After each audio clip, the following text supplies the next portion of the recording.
Chris Gayle has been left out of the West Indies T20 and ODI squad that will face India in the upcoming series. For more details, it's over to Padam. Yeah, exactly. And if I can just throw a little more light on the fact that it all goes back to that controversial radio interview that he had given to a radio station in West Indies, and that has been the core problem. Now, this is surely an ego problem. Look at the monster, as Shah Rukh Khan calls him. He devastated everybody in the Indian Premier League, and just when India thought that he can just be a very pivotal man as far as India's chances are concerned, I mean, Gayle is such a dangerous batsman. West Indies Cricket Board have gone to the extent of dropping him, not for the entire series so far, just for the first T20 game and the first two ODIs. Boria Majumdar is on the phone line with me at the moment. Boria, West Indies Cricket Board's ego is really hurting West Indies cricket a lot.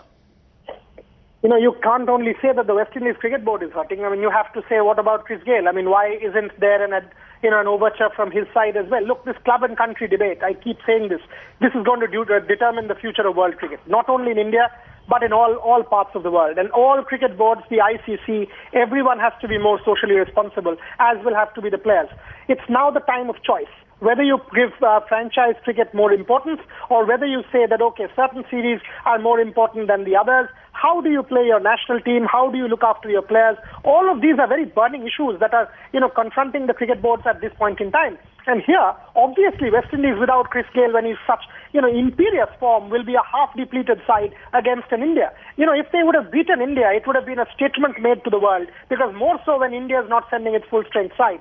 By not including Gayle, obviously because of political reasons, because you cannot say form or fitness, the West Indies Cricket Board has made a mistake. I mean, whether it's from their standpoint or Gayle's standpoint, what is the crisis? We don't know. But what it is certainly horrible, absolutely horrible for world cricket.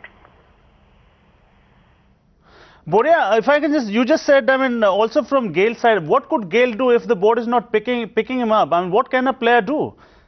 He can write. I mean, they're so much into the hands of the board, aren't they? No, absolutely not. It is not only in the hands of the board. I mean, the fact that Chris Gayle came to India unannounced, the fact that Chris Gayle did not submit his fitness reports or did not liaise with the West Indies Cricket Board in time, there are certain responsibilities that a contracted player also has to undertake. In this case, did Chris Gayle at least make an overture to the Cricket Board, even if informally, trying to say that after the IPL he's available for selection? We don't know. I mean, there are, these several problems that exist now in West Indies cricket. Not only about Chris Gayle, what about Jerome Taylor? Jerome Taylor was also plying his trade in the IPL. It's a similar case. I mean, Jerome Taylor escaped the West Indies without informing the West Indies board about his fitness concerns. In this case, from both sides, an overture should be made. A white flag should be raised saying, listen, for the sake of West Indies cricket, this crisis needs to end. That I don't see happening. And that is a very bad sign for world cricket, not only West Indies cricket, because now, if Chris Gayle announces retirement in anger or in frustration, that becomes a huge problem.